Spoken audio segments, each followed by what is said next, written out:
বাংলাদেশের যে বর্তমান বাস্তবতা, এই বাস্তবতায় অন্তত 10-20 কোটি টাকা না হলে কারো আসলে নির্বাচন করার মানে করতে পারবে, নমিনেশন কিনতে পারবে, কিন্তু জামানত বাজেয়াপ্ত হবে আর কি।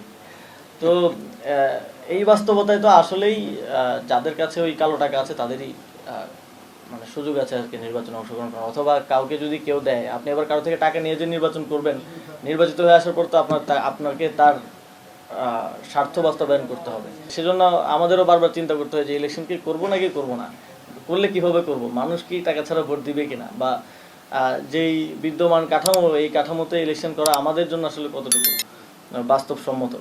আমরা দেখেছি যে যারা সংস্কারের কথা সবচেয়ে বেশি বলতো 5 আগস্টের পরে, তারা কেন জানি সংস্কার বিরোধী রাজনীতিতে ঢুকে গেল। আমরা আসলে জানি না যে তাদের এই সংস্কার বিরোধী রাজনীতির আউটকামটা তাদের জন্য কি। আমাদের দেশের জন্য তো অবশ্যই ক্ষতি, কিন্তু তাদের জন্য কোন দিক দিয়ে সুফল বয়ে আনতেছে এটা আমি আসলে বুঝতে পারি না।